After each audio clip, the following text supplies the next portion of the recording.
Meeting పోయినాక నేను మీ అందరికీ తెలుసు ఎప్పుడు కూడా సమాచారం లేకుండా మాట్లాడను, నిర్దిష్టమైనటువంటి ఆధారాలు లేకుండా మాట్లాడను.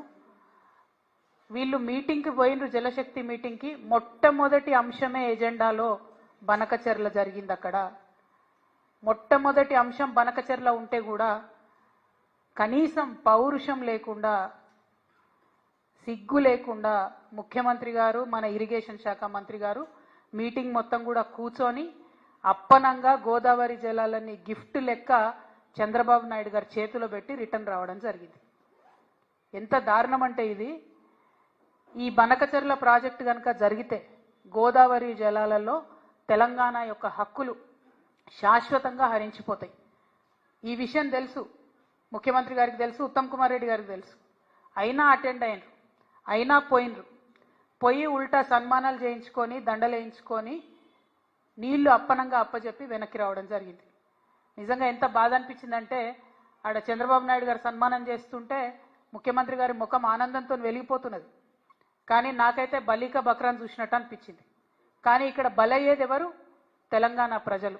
తెలంగాణ ప్రజల యొక్క హక్కులు, గోదావరి నదీ జలాల్లో శాశ్వతంగా హక్కులు కోల్పోతాం. ఇది వాస్తవం, ఇది జరిగింది అక్కడ. ఎందుకంటే ప్రెస్ ఇన్ఫర్మేషన్ బ్యూరో తెలుగులో ఒక ప్రెస్ నోట్ ఇచ్చింది, ఇంగ్లీష్లో ఒక ప్రెస్ నోట్ ఇచ్చింది. మరి వాళ్ళు పర్టికులర్గా చెప్పడం జరిగింది, ఎజెండాలో బనకచెర్ల ఇష్యూ చర్చించినాం, పవర్ పాయింట్ ప్రజెంటేషన్ కూడా ఇచ్చినాం అన్నటువంటి అంశం ప్రెస్ ఇన్ఫర్మేషన్ బ్యూరో చెప్పడం జరిగింది. బయటకు వచ్చి ప్రెస్ మీట్ పెట్టి దారుణంగా మన ముఖ్యమంత్రి గారు బుకాయిస్తున్నాడు. ఆయన బొంకుతున్నాడు. అరే జరగనే లేదు, వాళ్ళు అడిగితే కదా మేము కట్టేది. ఎంత దారుణం ఇది! ఇంత సిగ్గులేనితనం ఉంటుందా? ఇంత ఘోరం ఉంటుందా? ఇంత అన్యాయం ఉంటుందా?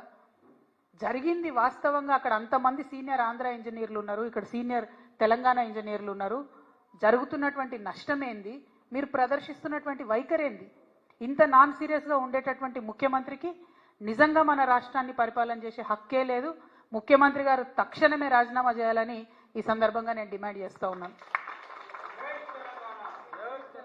ఇక ముఖ్యమంత్రి గారు ఇంకో మాట అంటాడు, ఆ మీటింగ్లో మేము 4 విజయాలు సాధించినామని చెప్తున్నారు. ఆ 4 విజయాలు ఏంటిది?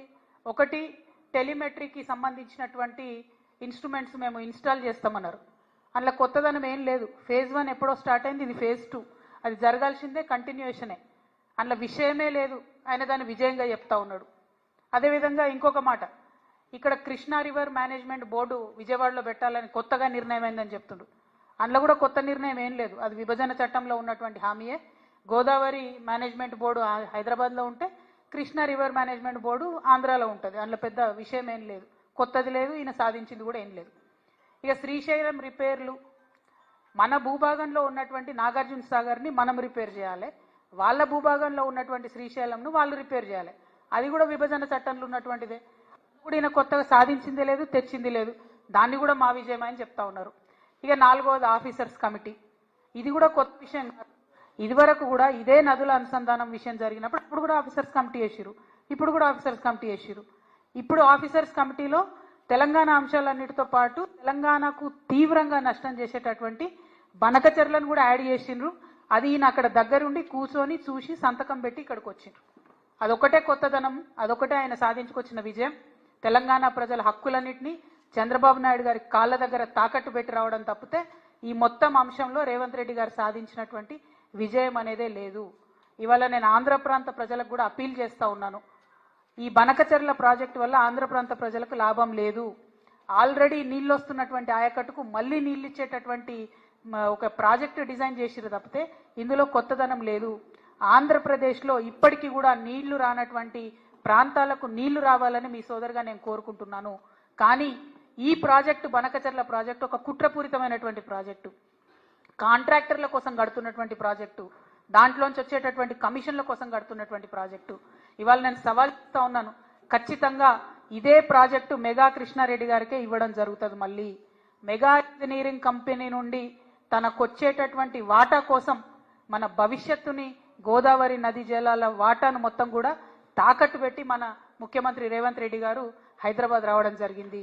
మీరు చూడండి, ఇది జరగకపోతే రేపు ఈ ప్రాజెక్టు మెగా ఇంజనీరింగ్కి ఇవ్వకపోతే మీరు చూడండి.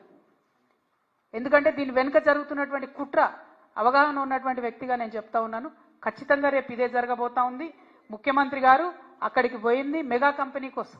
మెగా కంపెనీలో 85,000 కోట్ల ప్రాజెక్టులో ఆయనకు వచ్చేటటువంటి వాటా కోసం పోయిన తప్ప ఇంకో దానికి పోలే. ఇంకొక మాట, central water commission, Godavari river management board, Polavaram project authority ఇవన్నీ కూడా Banakacherla project pre feasibility report అని ఉంటుంది, దాన్ని రిజెక్ట్ చేసినాయి. అయినా ఎందుకు పోయినరు, అయినా ఎందుకు కూర్చున్నారు? మళ్ళీ బయటకు వచ్చి ఏం చెప్తారు ముఖ్యమంత్రి గారు? ఇదంతా ఉట్టిదే, అనఫిషియల్, ఇది అనఫిషియల్ మీటింగ్ అంటారు. అసలు అనఫిషియల్ మీటింగ్ ఎందుకు పోయినారు? మరి అనఫిషియల్ మీటింగ్ ఇద్దరు రాష్ట్రాల ముఖ్యమంత్రులు, ఒక జలశక్తి కేంద్ర జలశక్తి మంత్రి ఉంటాడు, దానికి అఫీషియల్గా పిఐబి ఇస్తుందా రిపోర్టు? అంటే అఫీషియల్గానో అనఫీషియల్గానో మొత్తానికైతే చంద్రబాబు నాయుడు గారి ఎజెండా ఇంప్లిమెంట్ చేయడానికి పోయినరు తప్పితే ఇంకోటి కాదు అన్న విషయం ఇవాళ తెలంగాణ ప్రజలందరూ కూడా గమనించుకోవాలి. ఈయన చంద్రబాబు నాయుడు గారికి సద్ది మోస్తున్నాడు, తెలంగాణ బిడ్డలనేమో ఎండబెట్టేటటువంటి ప్రయత్నం చేస్తున్నాడు.